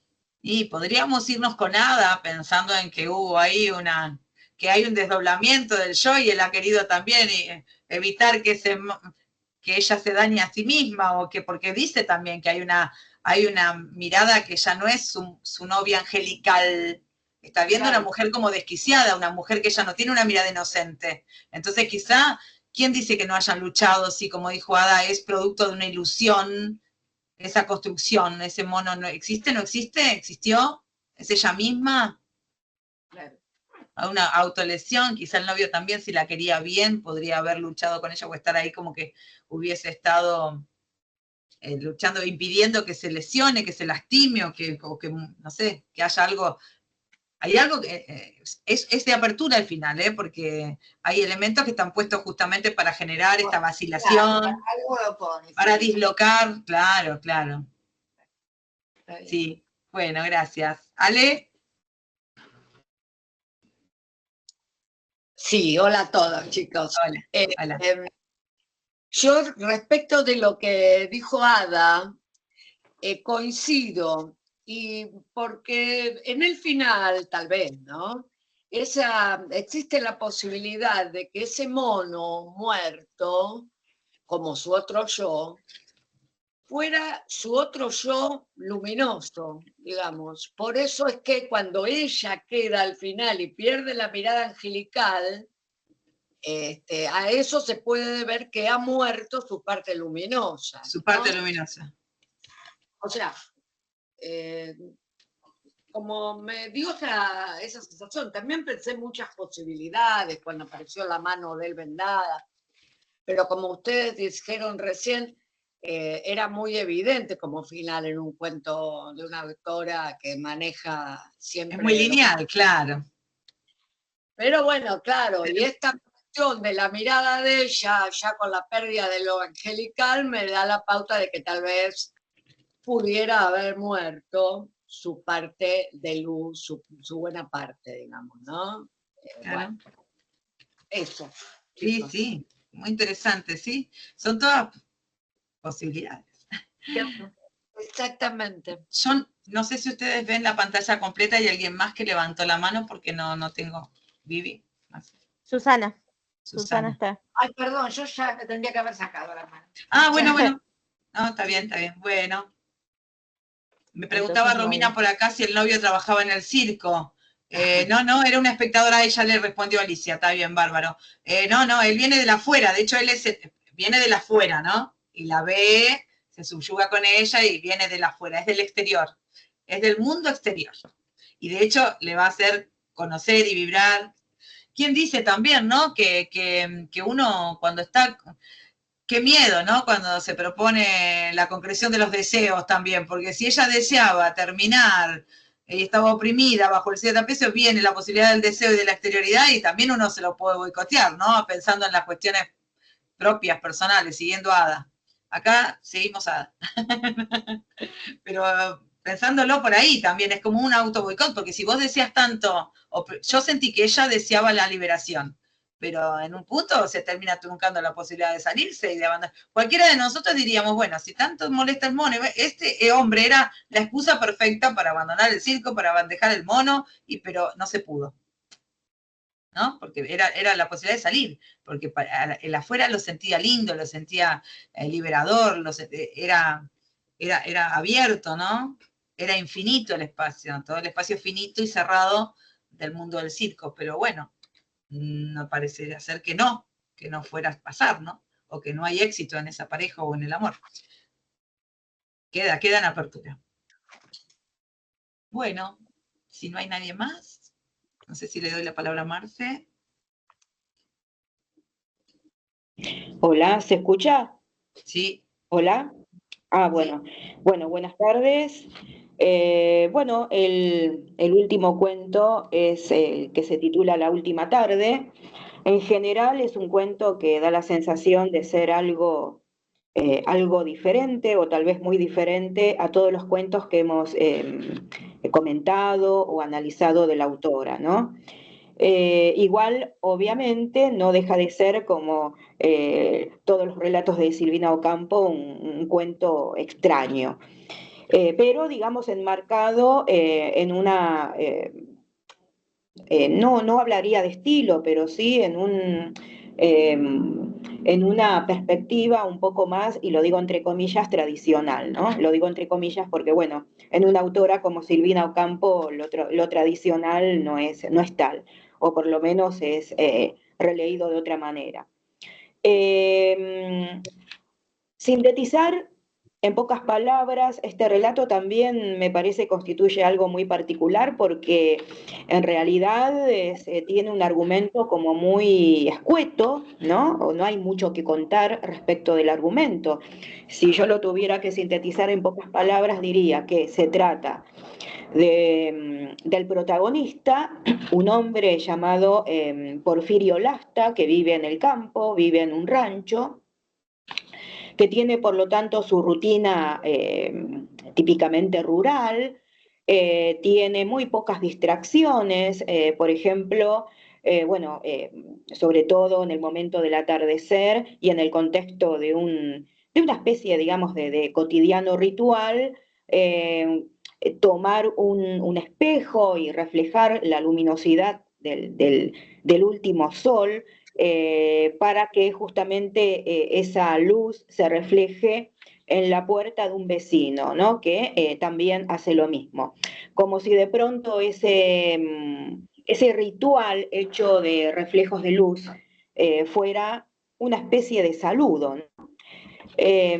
Por otro lado, el narrador sugiere que el protagonista está enamorado de la hija de un capataz, dice el narrador, de la hija del capataz del Recreo, Recreo obviamente con mayúscula porque es el nombre de la hacienda en la que está esa joven, ¿no?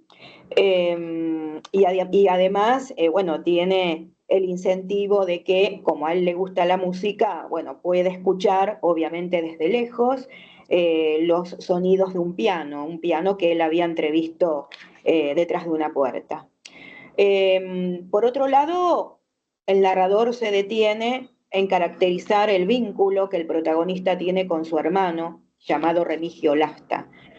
Es un vínculo muy particular, porque los dos son muy diferentes, aparentemente son muy diferentes, porque mientras Porfirio Lasta vive en el campo, vive de su trabajo y en realidad no tiene, salvo las distracciones que mencioné, otras, digamos, otros hechos que de alguna manera puedan formar parte de una vida con otras características. El hermano Remigio vive en la ciudad con su esposa y sus hijos, tiene más dinero que Porfirio, además, y esto de alguna manera es importante, sabe cómo administrarlo y, esto también es importante, sabe leer y escribir, algo que Porfirio Lasta desconoce, ¿no? Porfirio varias veces le ha reclamado a su hermano que necesita un poco más de dinero. De hecho, bueno, Porfirio entrega todo lo que gana de su trabajo con el cuidado de animales o la crianza de animales y demás, y se queda, como dice el narrador, con muy poco para gastos muy exiguos. El hermano, bueno, se niega con el pretexto, y esto también es importante, de que no le conviene a Porfirio de que tenga dinero en la casa, ¿no? Con palabras textuales, Remigio dice: no conviene que tengas dinero, una de estas noches pueden entrar a matarte. Y bueno, lo cierto es que eso ocurre. Si bien obviamente en todo relato los hechos son importantes porque forman parte de la fábula, entre comillas, ¿no? La historia propiamente dicha, en el caso de Silvina Ocampo o de cualquier autor es importante también la manera, ¿no?, en que se cuenta un hecho. La manera en que se narra el crimen de Porfirio Lasta por parte de su hermano Remigio es muy particular. La voy a dejar en suspenso porque quiero volver un poco atrás, y ya que estamos hablando de lo fantástico internalizado, o como dicen los teóricos, del fantástico secularizado, moderno en definitiva, o posmoderno, antes de llegar al relato del crimen, quiero detenerme en un sueño que tiene el protagonista. Un sueño precisamente con la hija del capataz del Recreo, ¿no? Esa joven opulenta, como dice el narrador, vestida obviamente no a la manera de lo que imaginamos que sería, o por lo menos, o en otras épocas, o en el ámbito ficcional, vestirse como en un ámbito rural, sino de una manera, por así decir, urbana, y otras cosas que vemos en este sueño que me parecen muy significativas, ¿no?, como para analizar. Es un sueño muy breve, y por eso voy a leer algunas partes de ese sueño, porque me parece que para apreciarlo en su potencia de sentidos, habría que citarlo textualmente, ¿no? El sueño dice lo siguiente: soñó que se casaba con la hija del capataz del recreo en la iglesia de Azul. Después de la ceremonia, llegaba al recreo con su novia en un sulky, escoltado por toda la familia, que venía en un vagón remolcando un piano con ruedas. El piano era una casita alta y negra, con un escenario cerrado en el centro. Tenía 2 candelabros de oro en cada lado. Una familia pequeñísima de enanos vivía dentro de esa casa. La música surgía aparentemente de las manos de la pianista cuando tocaba las notas, pero el procedimiento era más complicado y secreto. La música surgía de la boca de los enanitos. Hay que llevarlo con cuidado, decía el padre de la novia, abrazando el piano. Tiene notas muy sufridas. Cuidadosamente, detuvieron los caballos frente a la tranquera y luego el padre, junto con el resto de la familia de la novia, se fue por el campo, agitando ramas para espantar mosquitos. La hija del capataz, que era mullida, se acostó en la cama de hierro y Porfirio a su lado en el piso de tierra, sobre unas cuantas bolsas que le servían de colchón. Aquella casa, tan suntuosa por dentro, tenía dormitorios con piso de tierra. Los desposados ya debían de estar durmiendo cuando la puerta se abrió de pronto. Una tropilla de caballos pasó relinchando. Bueno, el final de este sueño, para empezar, si tuviera que empezar por el final, es muy significativo porque en realidad es como un anclaje en la realidad, ¿no? O lo que por otro lado también podríamos caracterizar como se suele decir, una resolución de contigüidad. Es decir, el sueño cuando termina, en realidad termina porque lo que irrumpe es la realidad, ¿no? La realidad del afuera y de lo que va a pasar. Pero antes de llegar a eso, bueno, obviamente el sueño, como habrán escuchado, tiene algunos detalles que, como todo sueño, ¿no? Son muy significativos en su distorsión, que es justamente la lógica de todo sueño. Por ejemplo, el hecho de que en realidad la casa, ¿no?, en la que están los flamantes integrantes del flamante matrimonio, es en realidad una especie, es un piano, ¿no? Un piano remolcado. Es una casa piano que además es suntuosa. Pero claro, lo suntuoso se termina cuando, por ejemplo, cada personaje, cada integrante del matrimonio se acuesta en su cama. Digamos, la joven, la novia, se acuesta en una cama y Porfirio, en su sueño, se acuesta en el piso, que además es un piso de tierra, ¿no? La misma tierra aplastada que, bueno, vemos en el propio rancho donde vive Porfirio. Además, está, digamos, obviamente todo el entorno familiar. Por ejemplo, vemos al personaje del padre de la novia, como si de alguna manera, por así decir, liderara toda la situación, ¿no? Claro, uno lo compara con la realidad y sí, tal vez en este juego de espejos que podemos sugerir entre el sueño y la realidad más cruda, quiero decir, obvio que es el padre de la novia, ¿no? De la soñada novia, la que en realidad tiene el poder económico y por lo tanto, digamos, el poder de encauzar esta situación, ¿no? Bueno, hay otros detalles, pero los reservo para cuando en el final, bueno, surjan las preguntas y demás.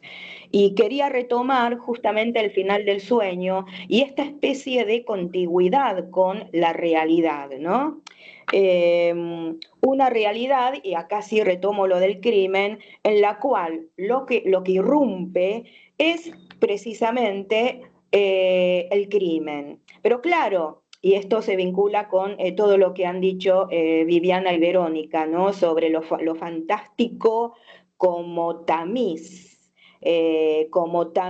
hecho, por ejemplo, de telas o de vidrio esmerilado o de lo que fuere, ¿no? Porque da la sensación en este texto de que justamente en el preciso momento en que Remigio irrumpe, ¿no?, en el rancho, en el cuarto de su hermano para matarlo, justo en ese momento se produce una luminosidad, ¿no?, que podemos asociar con esa luminosidad que a manera de ritual los dos vecinos, Porfirio y digamos el otro hombre que por allí vivía, se prodigaban a manera de saludo, ¿no?, como si la realidad que al mismo tiempo tiene algo de extraña y de fantástica, porque justamente es una realidad que irrumpe en el seno de lo cotidiano de un sueño, a su vez, bueno, más que develarse, se velara, ¿no? Se velara por esa luz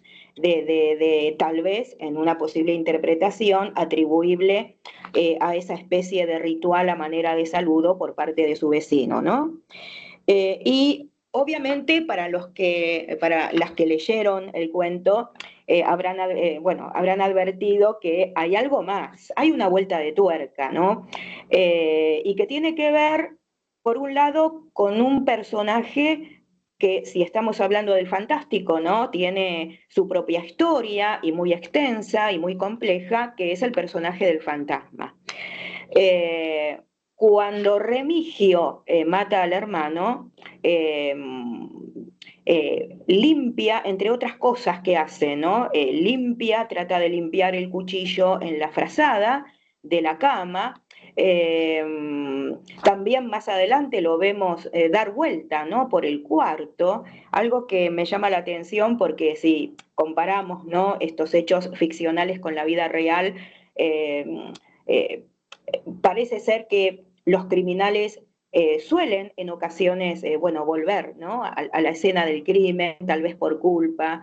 Me parece que en ese sentido el tema de la culpa no es ajeno ni mucho menos a esta historia, ¿no? Porque, bueno, es extraño ver a Remigio no solamente dar vueltas compulsivas dentro del cuarto, sino al final gritar casi a viva voz, ¿no?, lo siguiente: 2 leguas, tendré tiempo de recorrerlas antes que amanezca, ¿no? Nada, nosotros como lectores podemos preguntarnos qué necesidad, ¿no?, tenía de gritar a viva y solitaria voz, lo que va a hacer. Es algo, hasta podría caracterizarse como inverosímil, ¿no? Pero vuelvo atrás un poco.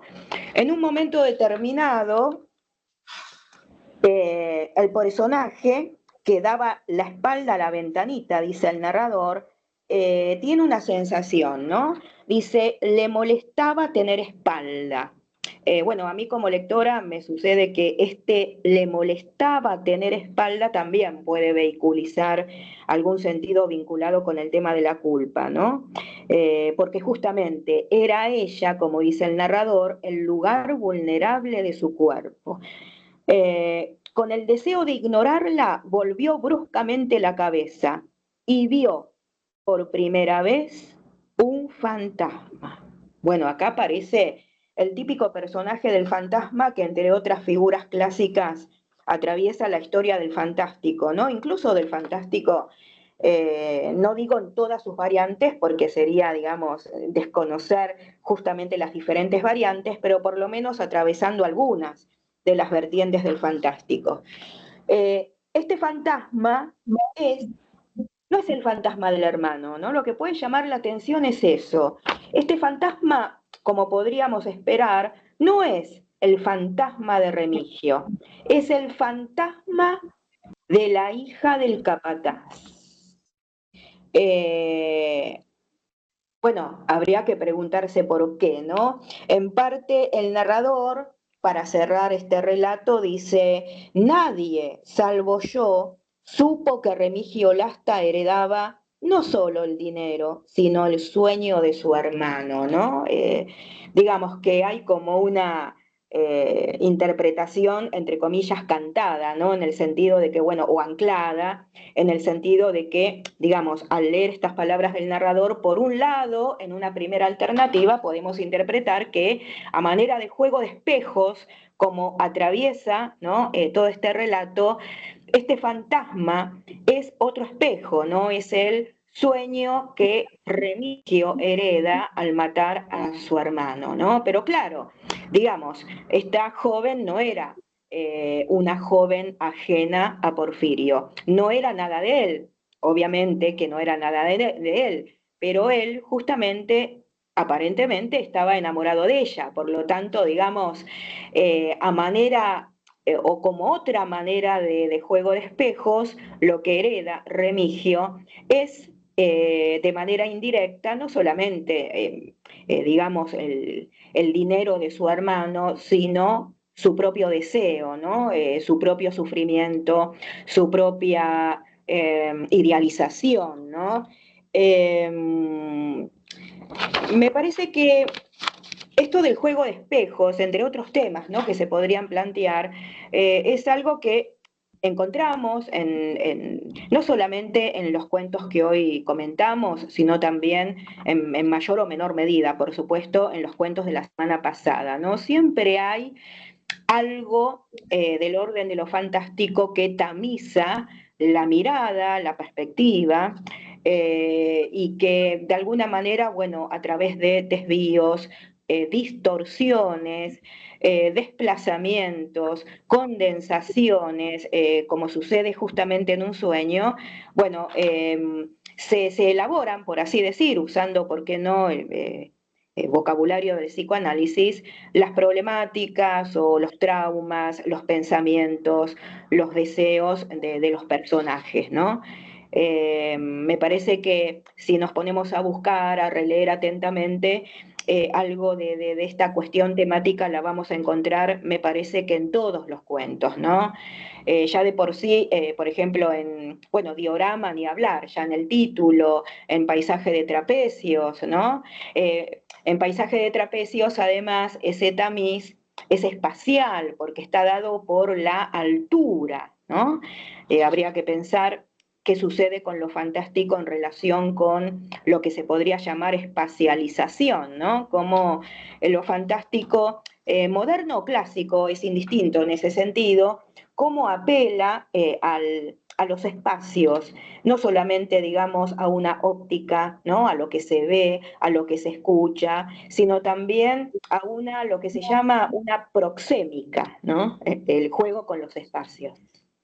Sí, no sé si alguien quería hablar. ¿Hola? ¿Me escuchan? Sí, sí. ¿Se escucha? Sí, se escucha. Sí, sí, sí. Bueno. Bueno, no sé si querían hacer preguntas o querían comentar Se escucha. Bueno. Romina pone en el chat: José Bianco tiene narrativa con tema de espejos, sombras sueles vestir. Bueno, están haciendo aportes, claro. Sí. Sí, bueno, estuvimos conversando en función, y hilamos ahí, ¿no? Que lo onírico coincidimos también, ¿no? Lo onírico se construye a partir de la condensación y el desplazamiento. Perfecto, claro. Sí. Claro. Y cómo se puede dar también lo siniestro en Freud o desde Freud, ¿no? Que aparece también lo siniestro. Cuando esto que está oculto, velado, todo lo que decimos, donde debiera haber quedado siempre, aflora. Y entonces ahí, eso es lo que define Freud como lo siniestro, ¿no? Pues la escena primaria, todo esto que aparece. Claro. Pero muy bien, Bárbara. Y además aflora y regresa desde el exterior, ¿no? Claro, sí. Como el fantasma. El fantasma. Ahora, qué interesante también para las nuevas definiciones, ¿no? Porque si pensamos en el hoy y en las evoluciones, ¿no? ¿Qué pasa?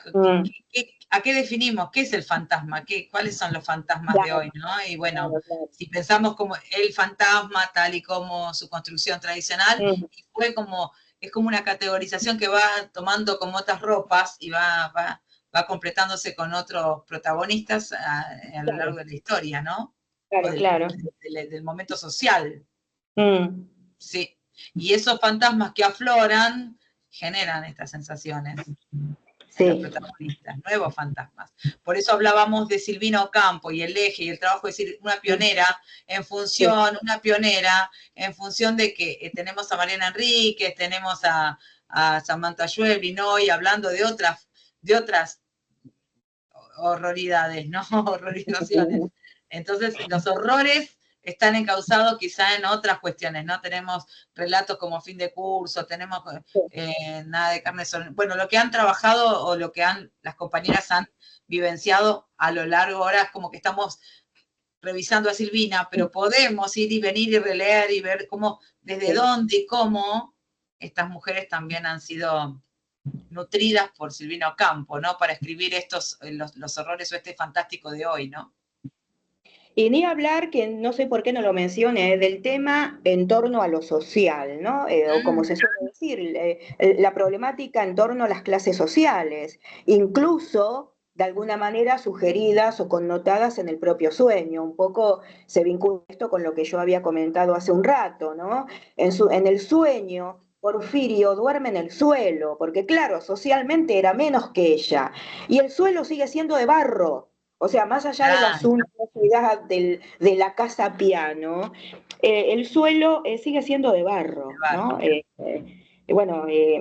esto además confirma algo que se comentó la semana pasada, ¿no? Me parece que más allá de la ideología que se pueda atribuir a Silvina Ocampo, más allá de la perspectiva ideológica que pudo haber tenido, en realidad, me parece que en toda artista, ¿no? Hay o puede haber una ideología inconsciente que vaya más allá, por lo tanto, de lo literal que declare el propio autor o la propia autora, ¿no? Me parece que eso obviamente se puede reconfirmar en esta autora, o sea, en general conocemos el contexto en que se desarrolló la obra de Silvina Ocampo, sobre todo en la primera parte.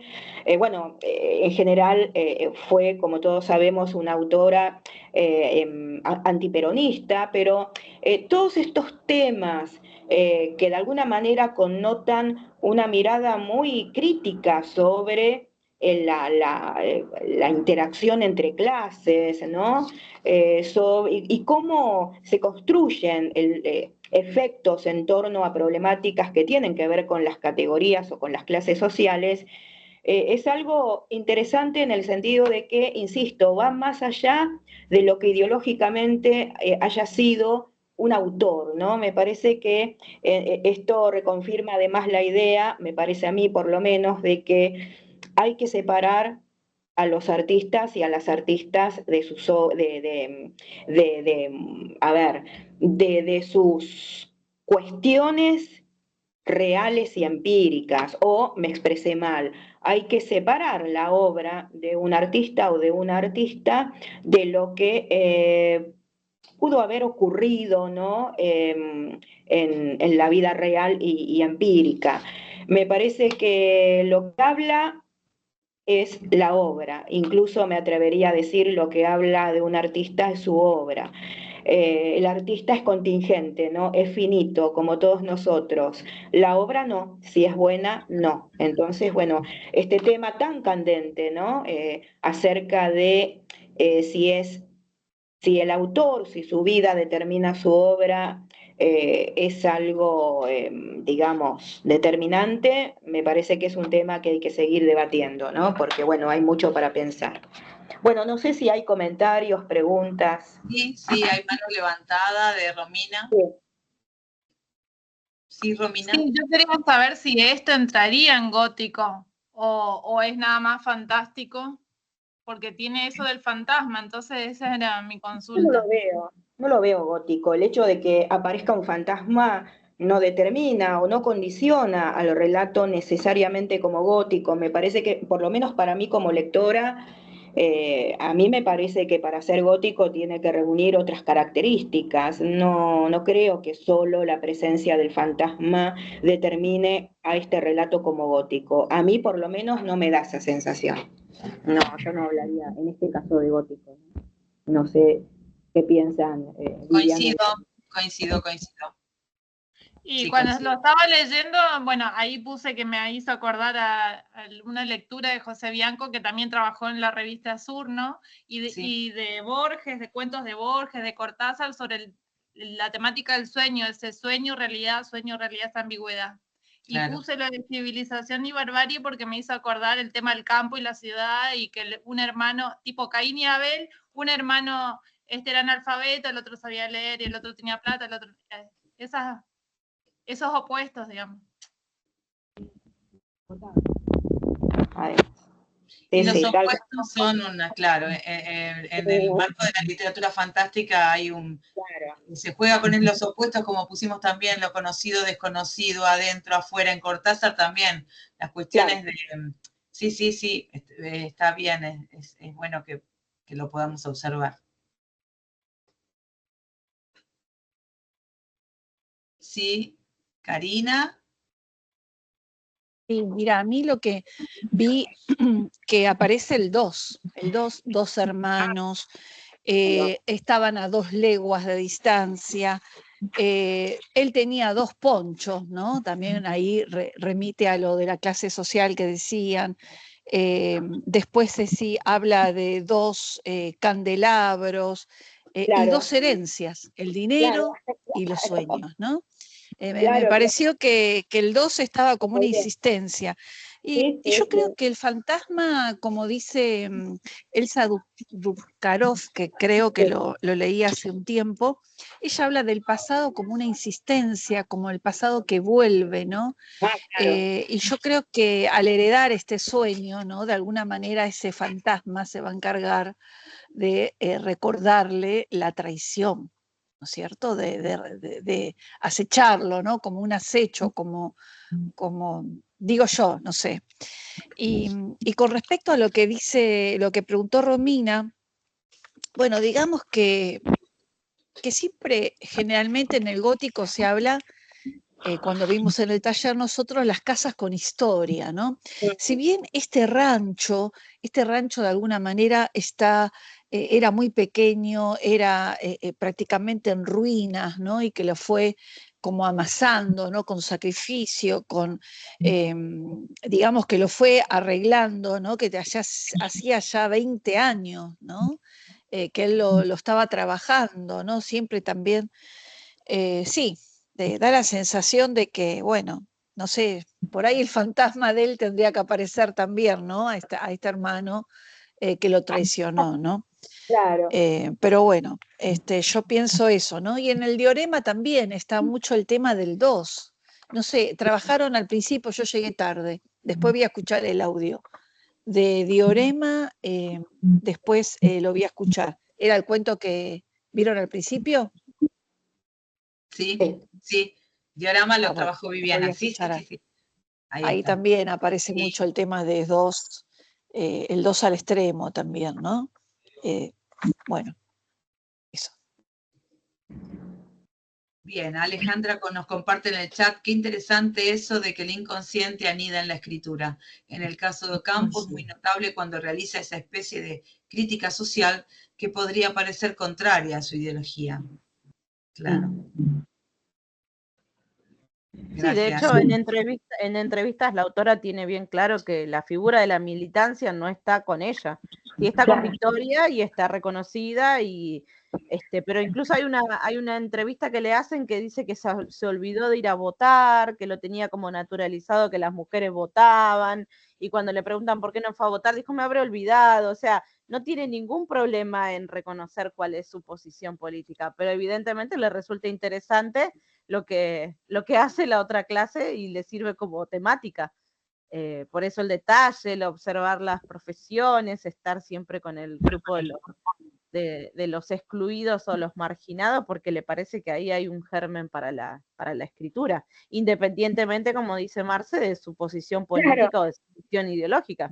Ella entiende la cuestión social problemática de su momento, tome partido o no, y no tenga ningún problema en reconocer la propia.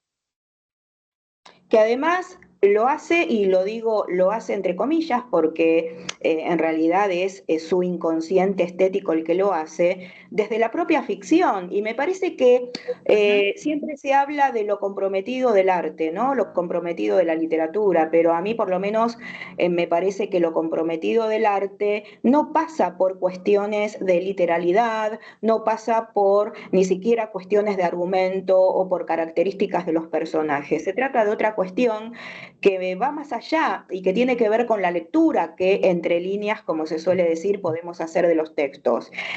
Por eso la lectura, digamos, lo que en general se ha dado en llamar literatura comprometida, es una literatura mucho más rica de lo que en general se nos insiste en ver, ¿no? Porque no se trata de la historia que se cuenta si pensamos en la narrativa, se trata de todo aquello, de todo ese complejo de pliegues que quedan como casi en sombras, ¿no? Y que hay que desentrañar en un análisis y que terminan diciendo algo que tal vez desde la perspectiva ideológica del propio autor o autora no se quiso decir, ¿no? No es importante en ese sentido lo que el autor, entre comillas, quiere decir en el texto, ¿no? Sino lo que el texto en todo caso sugiere, ¿no? Me parece que lo que hay que seguir insistiendo en proponer es esto, ¿no?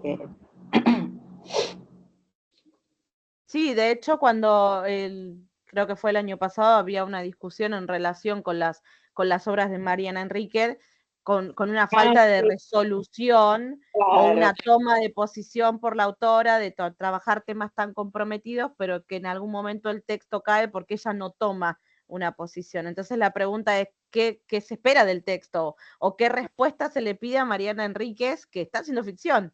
Entonces, ahí también están esas discusiones o esas polémicas. ¿Se espera que tome una posición o no? ¿Se espera que resuelva? O sea, ¿qué se le pide a la lectura en todo caso? Sería la pregunta, no al autor. O que se deposita en la lectura más allá de lo que el autor diga o piense. Sí, perdón, levanté la mano para hacer una... Sí, estaba Ada, por lo que figura acá, Ada y después vos. Dale, no, es una cosita muy chiquita.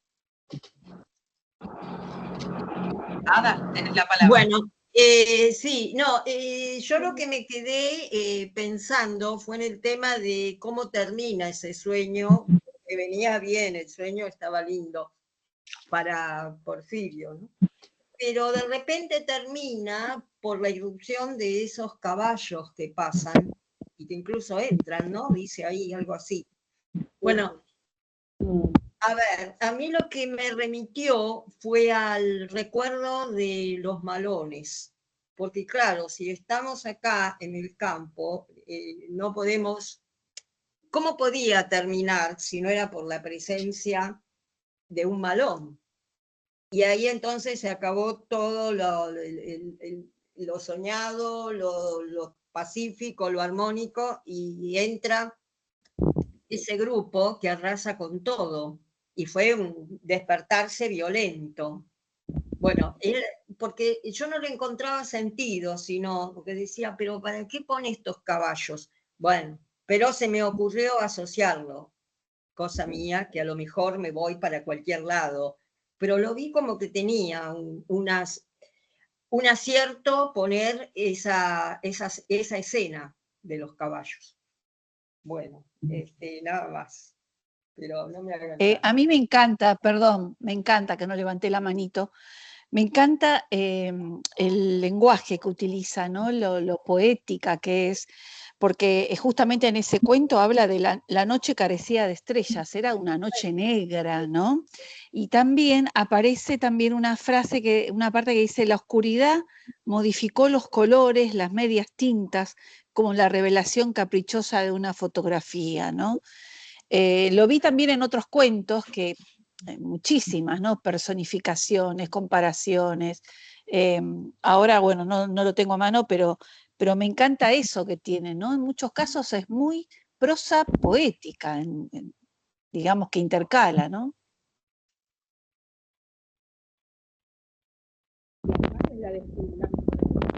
Y por eso también está. Su escritura es.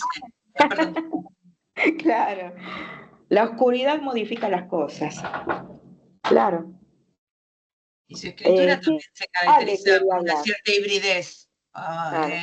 Entonces también el género más su estilo, porque el género fantástico, si pensamos en esto que decía Marcela, pensar en leer entre líneas, es más bien todo lo que está queriéndonos decir y no la literalidad, como decía recién ella. El género es el género ideal, porque esta apertura, ¿por qué el género es el género fantástico? Porque estas mujeres también escriben, las actuales escriben fantástico y de esta manera nos llevan a esos universos, a esos mundos inventados, porque bueno, justamente lo que tiene es que tiene por característica ser disruptivo, ser subversivo, como decíamos, reta al orden, propone un orden de cosas en un mundo que justamente empieza a incomodar porque altera lo que se supone toda nuestra concepción acerca del mundo tal y como lo conocemos de manera estable. Y bueno, y entonces ya la literatura proclama su autonomía y ahí, bueno, y ahí hace lo que tiene que hacer. Bueno. Ale, ¿tenés la mano levantada? Sí. No, yo quería decir respecto de lo que dijo Marcela y que acaba también de mencionar Vero, la importancia de encarar la literatura desde la ficción, ¿no? Porque muchas veces surgen estos preconceptos viejos en la vida, ¿no? Digamos, y en la literatura pasa con autores como Borges, por ejemplo, mucho, sobre el cual uno escucha decir, no, yo no lo leo porque era esto, era el otro, era un facho, era aquello, era lo de más allá. Pasó en el profesorado, que profesor de literatura argentina no comulgaba con Borges desde ese lugar y no lo daba, lo hemos preparado solas, o sea. Bueno, es de extrema actualidad lo que está pasando con Cometierra, con Dolores Reyes y con lo que estamos atravesando hoy. Me imagino ustedes, que docentes, yo estoy jubilada, le imagino a los docentes en actividad, dando estas autoras, que se deben enfrentar también con esta problemática, ¿no? Que eso por el tema precisamente de la ficción, que no se tiene en cuenta ese principio primario, ¿no? Y bueno, eso quería decir, qué interesante cuando surgen, ¿no? Estas cosas. Está bueno. Sí, son interesantes para plantear estos mecanismos o estos principios de la ficción, del arte, de la literatura. O sea, ayudan también para ordenar cuestiones que van más allá de la trama o tan importantes, ¿no? Como estos que estábamos mencionando. Y también históricamente, vistos en el mapa, van a representar también el conflicto que vive la literatura en ese momento. Este será un problema para leerse en el futuro como lo que probablemente, lamentablemente, venga o siga viniendo y se sumen más títulos, más obras, porque seguramente la línea viene así. En Estados Unidos está pasando esto y aparentemente están tratando de prohibir ciertas lecturas como las de García Márquez. Es insólito ya, pero bueno, es todo lo insólito que puede ser Cometierras y Dolores Reyes, porque es como una amenaza para cierta ideología. Entonces, es Isabel Allende, que además vive ahí, Bueno, no sé, pero esto no es de acá solamente, lamentablemente. Sí, totalmente.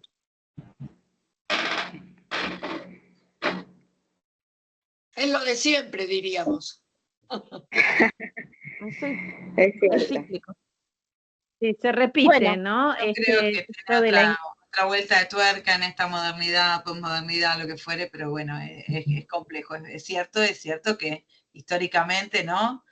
En el Quijote ya había un escrutinio de biblioteca, ¿cierto? Claro. Se quemaban los libros, ya estamos hablando desde allí. Pero hoy está un poquito. ¿Será que como somos contemporáneos, estamos acá, no lo podemos transitar más que de manera Tal cual. más dramática, si se quiere? Sí. Porque estamos dentro del proceso. Pero bueno, sí, claro. Bueno, pensaba, ¿no?, en estas cuestiones de pensar si entonces Cortázar con escenas de alto erotismo, y o sea, nadie decide que no se lea Cortázar en la escuela, por favor. Pero Claro, bueno, pero no es actual. ¿Vos te imaginás que esto claro, realmente yo no lo que tiene docente, es te que digo, tiene para un mí apego con es una tan actual realidad, y es tan trabaja el real? conurbano de tal manera que bueno, Claro. que propone en carne viva las vulnerabilidades de estas adolescentes, y entonces, claro que pica, ¿no? Porque lógico, toca algunas fibras que tienen que ver con nuestra realidad social muy actual y que duele, y es ciertamente. Bueno, con respecto a Malvinas, pensando en otro momento, ¿no? En su momento cuando fue, no sé dónde lo leí, ¿no? Que decía que es difícil escribir sobre determinados hechos y hay que esperar que cierre la herida, que pase un tiempo para poder escribir ese claro, dolor, sí, sí. ¿no? Entonces Sí. es como que no hubo, en literatura de Malvinas, recién yo trabajé un corpus muy lindo, ¿no? Con Belgrano Rawson, bueno, La soberanía nacional de Fresán, cuentos o textos que trabajan el sinsentido de la guerra, ¿no? Justamente también trabajando el humor, la ironía, porque no hablamos tampoco tanto acá acerca de que también ella juega, porque es disruptivo esto de poner en algún momento, cuando algo es muy dramático, poner una cierta cuota de humor, ironía, ¿no? Es otro recurso de Silvino Campo, también en su narrativa. Pero bueno, los pichiciegos, claro que sí, Romina. O Darwin mismo, invirtiendo, ¿no? Invirtiendo, digo, como que, a ver, vamos a ironizar o vamos a hacer una parodia sobre determinadas cuestiones que son de dolor, y bueno, ahí inteligentemente se hace la construcción, pero pasa el tiempo, ¿eh? Y pasa un tiempo y aparece esa escritura, esa lectura sobre los episodios. Se hacen obviamente ficción, pero qué sé yo, estamos muy, muy como en carne viva, come tierra y miseria, ¿no? Trabajan magistralmente lo que sería la vulnerabilidad de también está aquí y allá, ¿no? El conurbano, la línea, Liniers, el conurbano bonaerense, entrada y salida a la capital, como que nos toca muy, es una llaga que estamos en carne viva. Qué sé yo. Bueno. No sé qué piensa Marcela. No le vamos a pedir opinión. Ya sabemos. Creo que estamos en hora, ¿no? Sí, no? ya Estamos en hora. son las Romina, ¿querés cerrar con tu comentario? Sí, a ver. No, y justo cuando se está desfinanciando las cosas en contra del tema de lo que es para proteger a las mujeres en vulnerabilidad también. Claro. A la censura en la literatura, y se vota en contra de las leyes que protegen a la mujer. Sí. Sí. Sí, lamentablemente es predecible. Sí. No sorprende. Bueno. Bueno, vamos cerrando acá este taller. Les agradecemos profundamente haber estado con esta autora, que obviamente nos queda corta y recortada, que nos llevaría para leer una eternidad. Tienen en el Drive los textos de los cuentos. El año que viene veremos qué hacemos con las poesías, con teatro, hasta obras de tristes tenemos para analizar. Y seguir sumando material y seguir sumando visión y análisis y aportes. Han sido un grupo muy rico, han aportado un montón de comentarios y les agradecemos muchísimo la presencia y la participación. Muchas gracias a ustedes por la atención. No, gracias a ustedes. Gracias a ustedes. Gracias. Excelente, dice por acá Noemí, gracias, Noemí.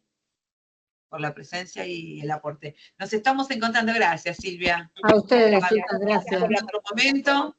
Ya estaremos en contacto. Hasta la próxima. Gracias. Bueno, chao, chao. Hasta la próxima. Gracias.